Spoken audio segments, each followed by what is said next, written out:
La complejidad del ovino, siempre opiné después de una manera sencilla de que esto era irreversible, y hoy opino totalmente al revés. Hoy, en los últimos años cambiaron las cosas, cambiaron los precios, hay mucha dinámica, mucho mejoramiento productivo en el mundo, y la verdad que las oportunidades para el país son fenomenales, con el ovino sin ninguna duda.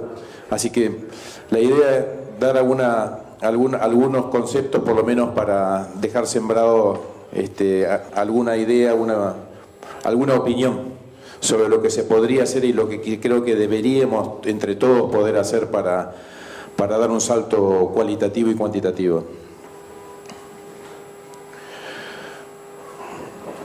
En síntesis, así más o menos arrancó el esquema del ovino. Llegamos a tener 75 millones de ovinos sobre fines del siglo XIX, XVIII. Caímos a 12 millones y justamente ahí es donde empezó la ley ovina a traccionar en el 2002, básicamente. Y hoy tenemos, según los números que usamos en la Mesa Ovina Nacional, unos 15 millones de lanares y creciendo. Y el impacto social, si se quiere. En SENASA tiene registrado así como 120.000 ovejeros o tenedores de ovinos en el país en el año 2016, pero si hacemos un número no convencional y empezamos a decir si hay 120.000 gente que tiene ovejas, hay otros 120.000 personas que ayudan a ese productor a mover su oveja, ya estamos en 250.000, más toda la cadena industrial, comercial, lanera, textil, los frigoríficos, los fleteros, los esquiladores y todos los carniceros del país. Fácilmente podemos decir que los productos del ovino argentino lo tocan entre 300 y 400.000 personas, ¿no? No es un análisis convencional de trabajo directo e indirecto, pero la gente que toca nuestros productos es mínimamente esa cantidad de gente, a mi juicio por lo menos, ¿no? Acá hay datos que ya se mostraron, ¿no? Pero la evolución del stock ovino del 2002 que cayó y empezó a subir, y lo que vemos como un potencial de crecimiento, haciendo poco, pero como objetivo, así como visión de la Mesa Ovina Nacional, un crecimiento de un 20% nada más, para hacerlo no muy, no demasiado optimista, digamos, ¿no? Más bien realista. La composición del stock, unos 15 millones de lanares dividido aproximadamente en esas regiones. La producción anual de unos 47 millones de kilos, algo menos estima la Federación Lanera Argentina, que redundan en un valor aproximado FOB de 250 millones de dólares anuales, que es más o menos lo que se produjo o se exportó el año pasado por primera vez, ¿no? 250 millones de dólares en lana. Y con la carne, con la misma expectativa de que hoy estamos en más o menos 55.000 toneladas o 55 millones de kilos de carne formal e informal que se produce en Argentina, el objetivo es bastante más agresivo. En lo que se puede hacer es llegar a 90.000 toneladas. Este número también lo publicamos entre la Mesa Ovina Nacional el año pasado. Así que ahí es donde se puso el primer esfuerzo de tracción para esta mesa a partir del año pasado, cuando esto se concibió. Y que es así, más o menos, hoy el stock de 15 millones otra vez, los kilos de carne por región, unas 55.000 toneladas, que a un promedio de $3 por kilo nada más, a valor mayorista si se quiere, que no es un precio demasiado alto, ya significan 160 y tantos millones de dólares. Así que el potencial para crecer es sensiblemente importante. Y el consumo mundial de carnes ovinas, además, se espera que va a seguir creciendo, especialmente en Asia, donde, como se dijo ayer también o anteayer, la expectativa de crecimiento económico en todos esos países es muy, muy grande. Antes hablábamos de que los demás países ovejeros eran nuestros competidores, en realidad son nuestros colegas, ¿no? La cantidad de ovinos en el mundo bajó a la mitad. El principal productor mundial es China, que tiene más de 1.000 millones de ovinos, pero es todo autoconsumo interno. Pero los países que comercian en el mundo son básicamente estos, y con estos nos encontramos en todas las ferias y con los cuales competimos. competimos bien, digamos, posicionando la carne ovina, ¿no? Pero los indicadores de productivos del país nuestros son muy bajos, ¿no? Si queremos ver, el promedio señala 60-62%, creo que es. La Secretaría por ahí tiene un número mejor que el mío, pero digamos, el concepto está ahí, es un número bajo, el porcentaje de extracción es muy bajo y encima el peso promedio de cordero es bajo, así que en el fondo nuestro costo de proceso debe ser uno de los más caros del mundo, porque nuestro kilo promedio es el más bajo de corderos, como ven ahí, ¿no? Básicamente. Entonces, los objetivos nacionales, si vamos para atrás, lo que acabamos de decir, 250 millones de kilos de lana, 160 y tanto de carne, 400 millones de dólares es lo que más o menos genera la actividad ovina nacional hoy en día, más o menos el año 2018. Y si le ponemos a todos los principales indicadores un número un poquitito mejor, ¿no? Que subir el peso promedio de lana de 3,3 kilos a 3,6 kilos, si aumentamos el rinde en algunos puntos y me baja el micrón nacional en un micrón nada más, haciendo un cambio genético, es para donde está yendo además mucha gente, ¿no? Aumenta el peso de carcasa por un trabajo más ordenado o lo que sea. Si sumamos todas esas cosas, el impacto de crecimiento es fenomenal, tomando la misma base de precios del año pasado, ¿no? Así que de 400 a unos 800 o 700 millones de dólares. O sea, es mucho más grande lo que genera y lo que puede generar la actividad ovina de lo que mucha gente cree, ¿no? Entonces, lo más importante que podemos hacer nosotros es mejorar la productividad en el país, ¿no? Y esto es un trabajo que lo publicó el AUI de Australia, pero lo tradujo la gente de OBIS, así que se lo tomé. Pero básicamente lo más importante para las embajadas comerciales del país, para que lo están buscando una actividad rentable o para hacer plata y hacerla bien, es mejorar todas las condiciones, tener un tipo de animal que trabaje en todas estas cosas, ¿no? Fundamentalmente. Y bueno, y uno de los grandes desafíos que varios lo marcaron, el INTA lo dijo ayer, este es un cuadro del INTA. El problema que tenemos, y por eso creo que hemos elegido la carne como uno de los primeros temas de la Mesa Ovina Nacional, es la alta informalidad y la pequeñez de los rodeos en una buena parte del país, ¿no? Pero la informalidad es de un 35%. Y eso tracciona para atrás todo, básicamente, además de que los índices productivos de eso también son bastante bajos. Ahí está el gran desafío de todos, ¿no? A ver cómo hacemos. Y como ejemplo, si nosotros tenemos 9,5 millones de ovejas madres, básicamente en el país, dividido en las regiones, y como también se dijo ayer, la preñez del ovino es muy fácil, de alguna manera, ¿no? Se preña el 90 al 95%, pero si el rodeo es del 60%, nosotros de alguna manera u otra estamos perdiendo 30% de corderos que han sido gestados y que no llegan a ningún lado, no llegan a término o no llegan al mercado. Y eso multiplicado por 13 kilos nada más, si se lograran, esos 30 puntos son 5.000 millones de pesos anuales, ¿no? Es una barbaridad. Entonces, si nosotros recuperáramos un tercio de eso, ya serían algo así como 50 millones de dólares por año que podríamos volver a meter en el circuito, ¿no? Ese es un enorme desafío. Y uno de los temas que tienen que ver con la productividad es la cuestión de los carneros, por ejemplo. Y esto es un fenómeno que creo que pasa en todo el país, pero en todo caso en Patagonia pasa seguro. Que por alguna razón hay mucha gente que elige comprar un carnero y su idea es comprar un carnero lo más barato posible, ¿no? Y no mide a veces el valor o la importancia de un carnero de buena calidad. Y si nosotros comparamos el precio en dólares de lo que significan esos valores de los carneros generales, 150 a 200 dólares, en Australia los pagan 5 veces más, básicamente para hacer lo mismo, ¿no? Entonces nosotros tenemos una equivalencia entre el 15 y el 20% del valor hacemos valer nuestros carneros, eso comparado con los australianos, ¿no?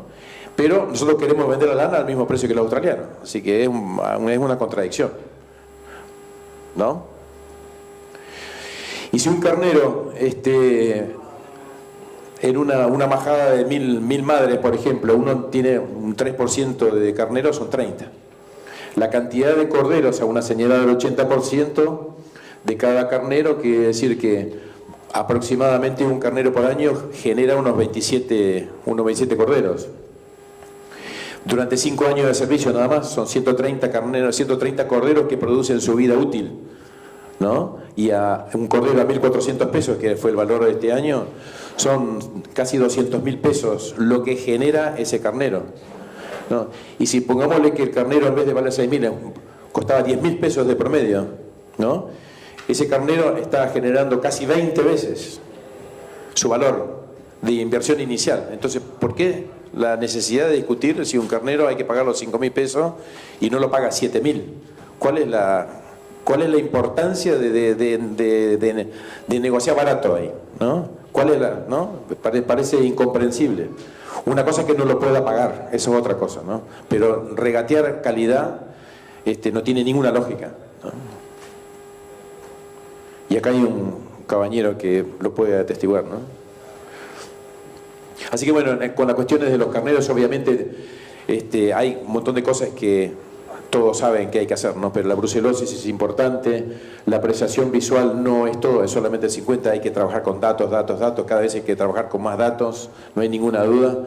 La revisión clínica previa, ¿no? Todas estas cosas, el que está en producción lo sabe perfectamente bien. Ayer se habló de la condición corporal. Esta es una cuestión que nosotros incluso en Patagonia nos cuesta. La importancia de la condición corporal y que la oveja, cuando llega, tanto el carnero como la oveja, pero la oveja cuando entra en servicio o cuando está en época de aparición tiene que estar en condición 3 por lo menos.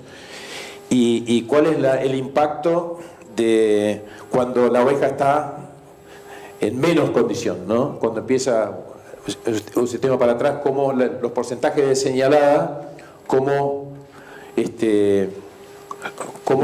se ve que son muy malos, ¿no? Uno puede tener, si una oveja está en condición menos de 2, capaz que el porcentaje de señalada o de sobrevivencia del cordero capaz que es del 20%, del 30%, y a la inversa, ni hablar si tiene mellizos, a medida que va aumentando la condición corporal. Y de acá se ve, de acá para arriba, una oveja que tiene un cordero simple o un cordero mellizo, perdón, este es el single, es el azul, pero agregado al verde, que si tiene mellizos, como la sumatoria de las dos impacta, y este es la sumatoria de las dos cosas. La oveja tiene una gran capacidad para tener los corderos, el asunto es que los corderos estén, que sobrevivan, ¿no? Entonces, es muy importante la condición, y eso es una cosa que creo que nosotros vamos a tener que poner cada vez más énfasis en los productores en general, ¿no? La oveja que no está en condiciones nunca va a dar un buen porcentaje de señalada, o se le van a morir los corderos o se muere la oveja misma, ¿no? Y con esta cuestión de la señalada, si con una señalada de un 70%, uno, a mi juicio, así, y no soy ningún técnico, ¿no? Pero prácticamente uno está en un nivel de equilibrio o de regresión de la majada, porque dependiendo de la zona donde uno esté, si uno tiene un 70% y uno va a reponer un 35% de corderas, porque luego se le va a morir un buen porcentaje y uno tiene que llegar con un 25% de borregas, ¿no? Que es el porcentaje de reposición que uno debería tener por lo menos, para que luego de 6 años uno termine vendiendo una oveja vieja, ¿no? O ya con 5 crías encima. Significa que uno tendría que vender no menos de un 15% de oveja por año, ¿no? Haciendo esa secuencia y suponiendo que del 35 al 25 se muere mucho en el camino por factores determinados, ¿no? Fauna, clima, lo que sea. Entonces, eso quiere decir que uno ahí mismo con un 70% tiene capacidad de selección 0. Y con capacidad de selección 0 significa que a lo largo de 10 años lo más probable es que el peso de lana vaya bajando, etcétera, y uno quizás no se esté dando cuenta. Así que ni hablar cuando tenemos 50% señalada, o no, 60 o 50 o 40. Después, bueno, esto no tiene mucha importancia en realidad, pero los australianos y neozelandeses no hacen la cuenta como lo hacemos nosotros. Si uno tiene 1000 ovejas y las larga, ¿no? Le da servicio, pues, y se muere un porcentaje, por lo que sea, ¿no? Pero uno señala 500 corderos. ¿Cuánto señaló? ¿Señaló sobre el número que largó en mayo o señaló sobre el número de la oveja que entraron en el destete? ¿No? Entonces, de esta manera señalamos el 50 reales del capital que largamos a campo. Pero nosotros siempre contamos que la señal fue del 60. Porque psicológicamente el número más alto para empezar, ¿no? Pero no hay que engañarse. Entonces, todas estas cosas se las dijeron todos los que están en el tema ayer, básicamente, pero lo que estamos tratando de reforzar, ¿no?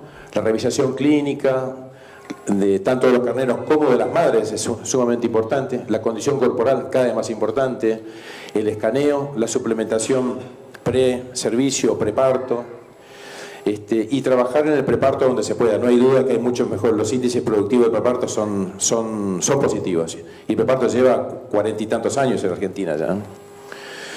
Y el tema de las cargas de la hacienda, y esto es un tema complejo en Patagonia por la fragilidad y la poca flexibilidad que hay en el año para poder cambiar las decisiones una vez que uno decidió arrancar, es cómo mantener una visión clara del pastizal, del manejo, la carga en sí, y el impacto que se genera cuando uno degrada además porque el año no lo acompañó, ¿no? Y uno cuando el año no acompaña y no pudo sacar los animales excedentes porque hay un momento del año donde nadie se los compra, además uno que dejó los animales para el invierno ya está.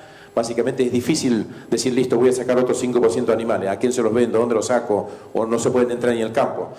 Pero digamos, uno de los problemas serios que ha habido, por lo menos en Patagonia, es que los objetivos anuales de producción se basan en la hipótesis de que hay que tener tantos animales de esquila, ¿no? El campo da para 3.000 ovejas, listo, entonces tengo que tener 3.000 ovejas. Si el año viene muy malo y el campo está mal, igual tengo 3.000 ovejas. Y eso ha sido parte de la enorme degradación de Patagonia, que ahora hay una concepción bastante distinta y bastante más equilibrada. Por ejemplo, ¿no? Un campo de allá que le decimos en leguas todavía, ¿no? Un campo de 20.000 hectáreas con una receptividad de 2.800 ovejas. El impacto, y esto es un ejercicio teórico además, no es que yo lo compruebo, pero si la capacidad del campo es de 2.800 ovejas y lo tiene un poquito forzado con 3.000 y lo tiene un poquito liviano, como las concepciones son distintas y el producido es distinto, ¿no? Va a trabajar forzado, pero todos sus rendimientos, sus números van a ser un poquito más negativos, sin duda, ¿no? La señalada, el peso por oveja va a tener más tierra, más esto, más el otro, que le va a generar tanto toda esa producción, ¿no? En kilo de lana, el valor a los precios actuales de lana y carne, y ese que trabaja más liviano, si sus indicadores son todos un poquito más positivos, a la larga el resultado es netamente positivo. Y yo de eso estoy convencido que es así, ¿no? Y la otra cosa que tiene, bueno, entrando a lo vino en general, es que, como leí por ahí una vez, en otras actividades como el cerdo, el pollo, el vacuno, han habido inversiones o investigaciones en genética y en cosas específicamente para el producto de cada uno, ¿no? El pollo para la carne o para los huevos, la vaca lechera para la leche, no, el cerdo para la carne, pero el ovino tiene 3 productos, ¿no? Entonces, y es bastante más complejo y en ambientes más naturales. Entonces, el punto aquí más que nada es que cada vez es más importante el trabajar con genética o datos genéticos para encontrar los mejores números que puedan adaptarse al medio de cada uno, ¿no? Y hay tanto escrito y hay tanto hecho en el mundo que la mayoría de estas cosas hoy en día, adaptado a cada región, son cosas todas tangibles, ¿no? Hay que adaptarse, pero son tangibles. Este hombre, Ferguson, que es un neozelandés, básicamente ya hace unos años viene diciendo unas cosas que son bastante más dramáticas, diciendo, está provocando que se piense en cómo va a ser las cosas para mañana, ¿no? Para que sea competitivo con las demás actividades. Bueno, las carnes certificadas sin ninguna duda son una demanda, ¿no? Básicamente los consumidores todos quieren estar más cerca de la gente que produce, por qué lo produce, cómo lo produce, en qué condiciones lo produce, ¿no? Esas son cosas que ya hoy en día son casi una obviedad, ¿no? Y este dibujo que apareció de no sé dónde, básicamente es que es una oveja, tiene que ser como cualquier otra actividad industrial, va a tener que ser un avión a chorro, ¿no? Va a tener que ser bueno en todos los frentes para poder competir entre sí y con otras actividades, sin duda, ¿no? Pero, y entonces, ¿cuál es la mejor oveja, no? ¿Cuál es la oveja que uno tiene que creer o qué raza? En definitiva, para empezar, la que a uno más le guste, no hay ninguna duda, ¿no? Pero después la que le sea más estable productivamente, sin ninguna duda, ¿no? Y también que se adapte a su medio, ¿no? Si la oveja no se adapta al medio, ya sabemos cómo son las consecuencias. Entonces, no hablo de la leche porque no entiendo nada realmente, ¿no? Pero por lo menos en lana y carne algo puedo tocar de oído. Y esto es un ejemplo de las distintas alternativas que uno puede usar y que estamos usando en todos lados, ¿no?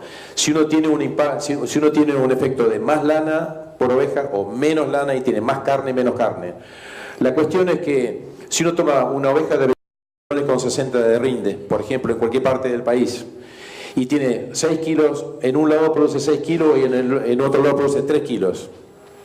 Esa es la cantidad de lana que produce por año, que le genera por año, ¿no?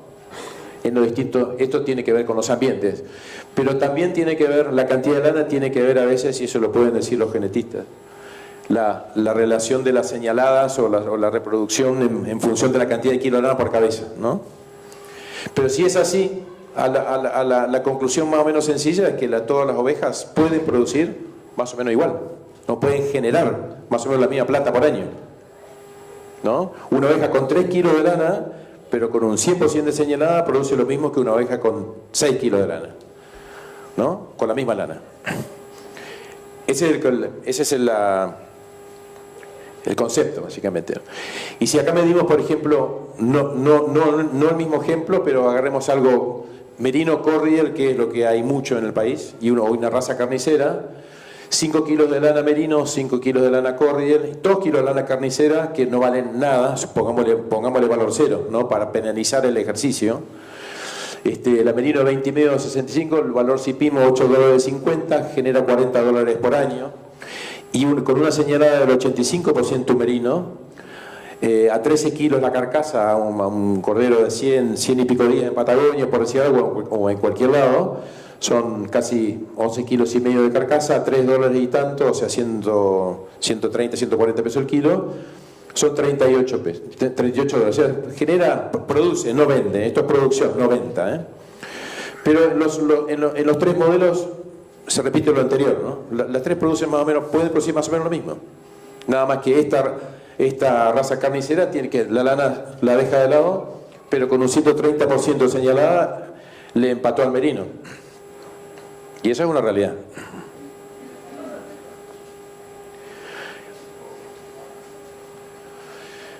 Entonces, en lo que tiene que ver con la lana, la lana merino está en un momento fenomenal, es que los valores están altísimos y las sensaciones que van a seguir estando altos.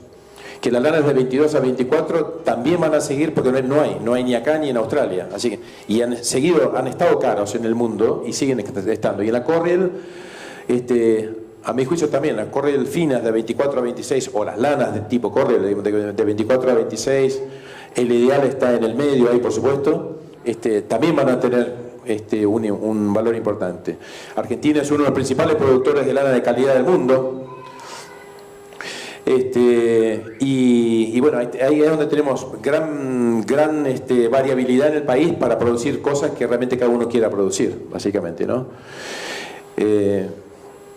Lo demás ya lo dijimos en un momento. Y este dato, más bien solamente para desmistificar algunos comentarios de los veganos fundamentalmente, nosotros consumimos 115 kilos de carne por año, o 120 quizás, que al resto del planeta le parece una barbaridad, pero si uno agarra a un trabajador rural o un productor en cualquier parte que vive solamente de la oveja, como en Patagonia, y uno saca la cuenta, si le está dando medio capón por semana, ¿no?, para comer, esa persona está comiendo 250 kilos por año de carne ovina. por año de carne ovina solo, y el resto no lo come porque no tiene acceso, ¿no? Come, baja al pueblo y come pollo, come un asado, cosas así.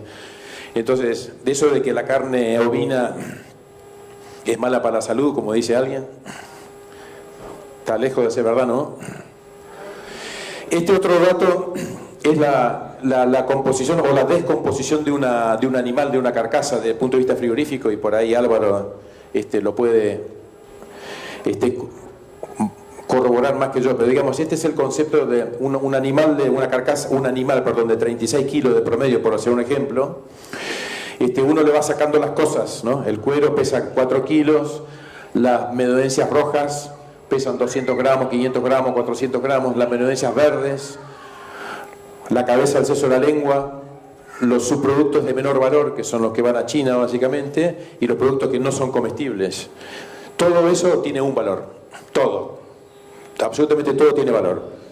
El problema, entonces todo eso pasado por los precios teóricos, ¿no?, de cada cosa, pueden significar un retorno o un ingreso de 800, 900 pesos por animal. El problema es que hoy y los últimos años ha sido tan caro procesar estas cosas que muchos no se recuperan, ¿no? Muchos no se juntan, se tiran. Entonces es una cuenta teórica. Eso es lo que podría hacer en algún contexto. Eso se podría hasta exportar una buena parte, comer parte acá y exportar el resto, ¿no? Pero la cosa es que de esos 800 capaz que uno gasta 800 o 900 en procesarlos. Un cuero está en $2 y algo, y salar un cuero cuesta $2. Así que el valor es cero. Es una situación momentánea, pero es así.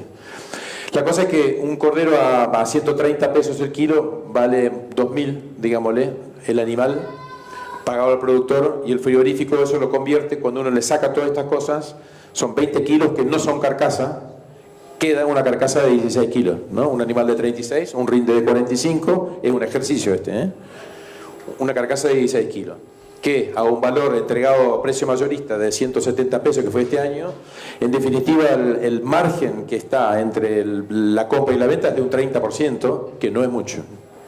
Y no estoy defendiendo los frigoríficos, pero no es un número alto ese. Para que el frigorífico o lo que estén en el comercio tiene que pagar los fletes, las comisiones, la faena, los cortes, ¿no? todo el gasto industrial, y encima gana plata. El mismo ejercicio, el mismo animal descompuesto por los cortes, básicamente. Una carcasa de 16 kilos. Estos son los porcentajes más o menos promedio por corte que genera cada animal, y de hecho más o menos dependiendo del tipo de corte que uno haga, el rendimiento con hueso puede ser de un 85% más. La cosa es que se tiran, ¿no?, en la sala de poste un 16%, con lo cual el rinde real de la carcasa es el 38%, ¿no? No es el 45 ni el 47, es el 38%. Esa es donde está la plata, básicamente. Y la cuestión esta de el costo comparativo de tener un cordero bueno o un cordero malo, ¿no?, es sumamente importante, porque el costo por cordero es más o menos lo mismo en una planta. Si pasan 1.000 corderos por día o pasan 2.000, el costo de la planta es el mismo. Básicamente el gasto de la planta es el mismo. Entonces el impacto por kilo es sensiblemente diferente. Entonces cuando uno tiene un cordero de 16 kilos, capaz que el costo de faena, fletes, desposte, etcétera, supongamos que sean 500 y pico de pesos, 600 pesos por cordero. Esto es un ejemplo, ¿no? Después uno le resta el recupero del valor del cuero, de las menudencias que puede hacer, en vez de 600 le quedan 370 pesos de costo. Este cordero, este tipo de cordero. Pero que estaba en muchas peores condiciones porque estaba flaco, gasta lo mismo en la planta, el cuero vale la mitad, porque es un cuero malo, ¿no?, como chico o más débil, la menudencia quizás no vale nada, y además el cordero que nació quizás el mismo día en otras condiciones, pero pesa mucho menos, cuesta 23 pesos por kilo, todo el proceso, y cuesta 40. O sea, la diferencia es muy grande, y además, si uno lo corta, pasa lo mismo, ¿no? Es el mismo ejercicio, pero ya el rinde de faena es menor, el rinde de desposte o de recupero también es menor, con lo cual uno pasa de 38 quizás a un 35 o quizás menos, o directamente ese cordero ni lo corta, lo manda a vender como está. Y esto es haciendo la cuenta inversa desde el punto de vista del precio del consumidor, que en definitiva es a lo que vamos, ¿no? ¿Cuánto vale el cordero, el kilo de cordero puesto en una carnicería o en un supermercado? 230 pesos masiva, 260, 250, 270, una cosa así. El carnicero tradicionalmente le saca un 30%, es su margen de intervención, digamos, con eso gana plata o pierde plata, pero es más o menos una cuenta simple, es 30%. Restado el 30%, sacado el gasto de flete y distribución, lo que el gasto de frigorífico que calculamos antes, esto es lo que le puede pagar el frigorífico al productor, ¿no? En cada caso. Entonces, este cordero que era bueno, más o menos paga 130 pesos masiva, que es lo que en Patagonia se pagó este año, más o menos por ahí. Algo más o algo menos. Pero este cordero malo, en los frigoríficos también es lo que están ofreciendo. 60 pesos, o 50, o 40, o 30, o no me lo mandes, ¿no? Como no hay cordero en casi ningún lado, los corderos se llevan todos, ¿no? Se llevan, se cargan, y los frigoríficos o los mataderos lo terminan vendiendo lo más rápido posible, o los frigoríficos lo congelan y lo venden a los 6-7 meses a un precio a lo que lo pueda vender. Pero siempre se vende mucho menos que un cordero bueno. El resultado es que mandar un cordero malo a frigorífico es un negocio malo para todos, ¿no? Porque ese es el precio que le termina pagando, eso o menos. Entonces, es malo para el productor, es malo para el frigorífico, y el consumidor se va con una pésima imagen del cordero, ¿no? Esto lo mostró, creo que fue Mauricio ayer, pero básicamente esto es lo que mucha gente quiere ver, ¿no? Un corte de cordero, ¿quién lo hizo? ¿De dónde viene? ¿No? ¿Cómo está hecho? Esto es para Álvaro en realidad, ¿no? Pero esto solamente era para decir el año pasado, un ejemplo con precio del año pasado, que las carcasas, el valor carcasas cerca de $5 promedio, ¿no? Esto es un rango de precios de acuerdo a los pesos, pero digamos un cordero de 9.13 o de 13.16, el año pasado estaba entre $4.50 y $5, más o menos, entregado frigorífico o FOB. Pero si uno, este cordero de 14, 16 kilos, o en este caso un ejercicio de 13 kilos, si uno lo desintegra, lo corta, el valor de cada corte en ese momento comparativo eran esos, ¿no? Con los rindes de cada producto, uno termina con un valor agregado de $2 por encima de vender una carcasa, ¿no? Y lo mismo con un cordero pesado. Y como ven acá, cuando uno entra en los cortes no tiene ninguna importancia, casi que es mejor que el precio sea, que el corte sea, o que la carcasa sea más pesada, porque además es más barata para procesar. Son kilos, unidades que pasan por día que pesan más, así que el costo de intervención de cada animal es mucho más barato que un cordero pesado. Por eso es que a la larga tiene que ser mejor, sin ninguna duda. Lo que sí no se puede vender como carcasa, ¿no? Por lo menos en el mercado interno cuesta. Pero en cortes sí, y los valores son básicamente los mismos, y el menú de cortes varía un poco en función del tamaño, pero los precios están. Los precios serán distintos hoy, no sé cómo es, pero ese es el concepto, ¿no? Lo mismo pasa con el adulto. Una carcasa de adulto que uno lo puede vender acá internamente como capón o algo por el estilo, o exportar a Medio Oriente, que ha sido el mercado tradicional, pero los precios no son buenos. $3, pongámosle, pero si uno lo desintegra y lo vende parte acá, exporta parte a China, exporta a Brasil, que es el principal mercado que hay acá a la vuelta, el spread entre la carcasa y los cortes son $2. Eso es un margen importante para trabajar. Entonces, con la carne, con la poca producción que hay, y aunque vayamos creciendo, el enfoque tiene que ser fuertemente al mercado interno para empezar. Nosotros estamos en 1 kilo per cápita, y si queremos ir a 1,5 kilos, el gran esfuerzo tiene que estar acá dentro del país. Y salirnos del rango de las carcasas y pasar a los cortes, que es donde se van a conseguir los clientes o los consumidores. El cordero parrillero ya es el tradicional conocido, pero la carne se va a posicionar con cortes, sin ninguna duda. El asunto es cómo lo hacemos, ¿no? Y los principales mercados que tenemos abriendo externos son Brasil, sin ninguna duda, porque está acá a la vuelta, para cordero grande y para adulto, y China, que se va a llevar un montón de cortes más baratos que nosotros no comemos. Ni hablar de la informalidad, ¿no? La informalidad sigue siendo nuestro talón de Aquiles. Y una de las cuestiones, hablando de sustentabilidad, que era parte de lo que decía el título de la charla, es con los cueros, que también se mencionó, de los 15 millones de animales que hay, si la extracción es de un 25, quiere decir que se faenan algo menos de 4 millones de ovinos por año, en blanco y en negro, ¿no? Hoy en día esta es la situación, o el año pasado la situación era esta. Más o menos el 60% de los cueros se tiran, porque la industria nacional es chica, hay mucha competencia de otros productos que no sintéticos o otras cosas que compiten con el cuero. La informalidad ayuda a que estas cosas no lleguen al circuito formal, y la cosa es que tenemos una situación espantosa, ¿no? Se tiran casi 2/3 de los cueros y encima tienen una retención del 10% aún, que no se ha logrado sacar, así que eso atenta contra todo. Pero si vamos a exponer alguna actividad no sustentable de la actividad ovina, esta es una fuerte, ¿no? Entonces, hablando en sustentabilidad, los 5 mandamientos animales, eso todo el mundo lo sabe, lo ha leído, pero también tenemos que trabajar o tener muy claro el uso del agua, el uso del recurso forrajero, el pastizal, el suelo, ¿no? Sin ninguna duda, las buenas prácticas ganaderas las tenemos que formalizar. Ese es otro desafío que tiene la mesa, que ya está en marcha, de hecho, con la Secretaría, hacer un plan de buenas prácticas de manejo ovino argentino, ¿no? Ya está en marcha.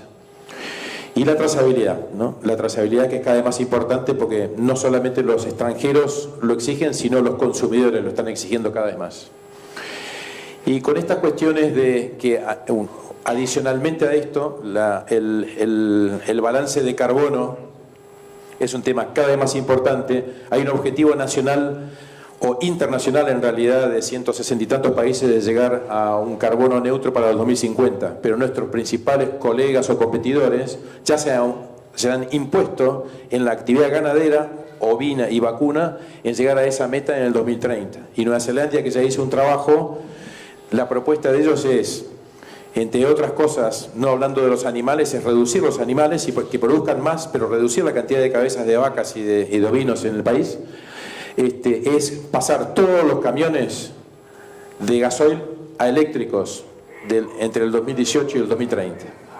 Si ellos encuentran el financiamiento para hacerlo, lo van a hacer, básicamente. Así que si ellos llegan y nosotros no estamos después nosotros vamos a tener otro problema para estar en carrera, ¿no? Si nosotros no nos ponemos objetivos claros en esa dirección. Y acá el INTA, por ejemplo, que nos está ayudando bastante en este tema a visualizar, si vamos a lo que decimos un manejo más racional del suelo, ya determina que el ovino, el manejo ovino en Patagonia ya está bastante bien balanceado en función de la oferta forrajera. Quiere decir que el productor, con mejores herramientas hoy en día, se maneja más cuidadosamente con el recurso, ¿no? Más que la condición es frágil del país. Y que, bueno, la particularidad es que la fauna o los guanacos se están haciendo cargo de llevarse una buena parte del pastizal, ¿no? Pero lo importante es que el mito de que el productor destruyó todo, hoy en día el INTA mismo está diciendo, no, el productor ahora, con las tecnologías y con la información disponible, está tomando mejores decisiones, porque tiene claro que si lo hace mal le va peor, además, ¿no? Así que, bueno, estas son estas cosas ya los hablaron ayer, incluso los uruguayos hicieron buena mención de todos estos puntos, ¿no? Importante. Y de todas las cosas que tenemos que hacer, de que se pueden hacer, o de lo que los clientes quieren obtener, el precio es el menos importante de todos. Mientras estas cosas se cumplen, el cliente dice hay que pagarlo un poco más, lo pago. Y hoy en día, si hablamos de competencia, la competencia no es la carne vacuna, ni el pollo, ni el cerdo. El inicio de todas las actividades para carnes sintéticas es cada vez más rápido y más importante. Esta compañía, Beyond Foods, se lanzó en el Nasdaq de Estados Unidos la semana pasada y cotizó por 3.800 millones de dólares. Una compañía que empezó hace 10 años atrás haciendo hamburguesas sintéticas, ¿no? o de vegetal. Consiguió inversores por 3.800 millones de dólares. Ahí sí vamos a tener una competencia clara y ahí sí va a ser importante ver qué hace la industria, ¿no? Y la industria somos todos parte de la industria, ¿eh? No solamente los industriales. Bueno, redondeando aquí, uno de los temas problemáticos que tiene la actividad, obviamente son los predadores, ¿no? Y tenemos predadores de todo tipo, ¿no? No hay planes de fauna provinciales o son erráticos, pero no hay planes consistentes de control. Los perros y los chanchos asilvestrados o pseudo jabalíes son cada vez más complejos en todos lados. El robo y la justicia que no se ocupa del abigeato como para que los delitos sean, ¿no?, penalizados como corresponde, son todos reincidentes, es un problema serio, cerca de las ciudades fundamentalmente. Los parques y las reservas nacionales cada vez predan más tierras. Y no solamente es el efecto del parque en sí, que puede ser una buena idea, es el efecto negativo que genera en todo el ambiente alrededor, ¿no? Que eso lo estamos viendo nosotros muy específicamente en Santa Cruz, y están empezando a avanzar ONGs en otras provincias, como ya entraron en Chubut, comprando áreas de reservas, parques, para conservar, como dicen ellos, sacar campos de producción ganadera para pasar a conservación, donárselos a parques nacionales que luego no tienen los recursos para administrarlos y quedan en manos de nadie, pues ya así lo estamos viendo en muchos casos en el país, y después todo el vaciamiento que hay de producción alrededor, que ese es el principal tema que no evalúa todo este sistema de conservación, como lo quieren llamar, ¿no? Y eso es un tema que es transversal a todas las actividades agropecuarias del país, sin duda, ¿no? Bueno, básicamente las demás cosas lo sabemos claramente y nosotros no nos dedicamos a hablar mucho del PIB y los precios porque eso es la particularidad del negocio, ¿no? Entonces, el ovino en Argentina tiene una gran oportunidad para crecer y rápidamente, sin dudas, es un gran complemento y casi siempre ha sido rentable a través de la historia, aún en momentos de precios bajos de la lana, casi siempre ha sido muy rentable, hoy ni hablar, es empleador de mano de obra y, como se dijo bien ayer, esto requiere mucho más cuidado y gente capacitada para trabajar, ¿no? La oveja no puede estar en manos de cualquiera. La oveja se adapta a cualquier medio del país, desde el norte hasta el sur, y lo más importante que hay hoy en día es que sobra la demanda nacional e internacional para lana y para carne. Sí, no, sobra, hay demanda insatisfecha permanentemente. Y si estamos en 450 millones de dólares hoy, podemos llegar, como visualizamos, casi duplicar la generación de actividad ovina en los próximos años.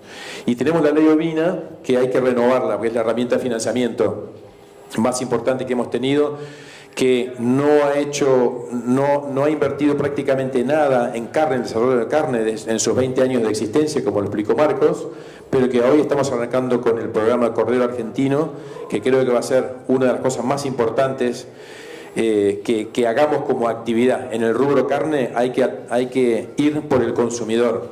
La producción va a venir sola, ¿no? Con todas las potencialidades que tenemos, la producción va a venir sola. Hay que ir por el consumidor, fundamentalmente. Entonces, los desafíos son producir más y mejor. Hay que formalizar, estandarizar los productos, un nomenclador de cortes, una tipificación básica y estándar para las carcasas. Hay que instalar los productos, ¿no? Y el fuerte desarrollo comercial. Y desde el punto de vista de la cadena que está acá, digamos, producciones, hay que fundamentalmente tiene sustentable, tiene que sea productivamente sustentable, con todo lo que eso quiere decir, ¿no? Ambientalmente, pero económicamente sostenible. Si no es económicamente sostenible, la oveja no va a estar, sin ninguna duda. Es sencillo, ¿no? Nada más.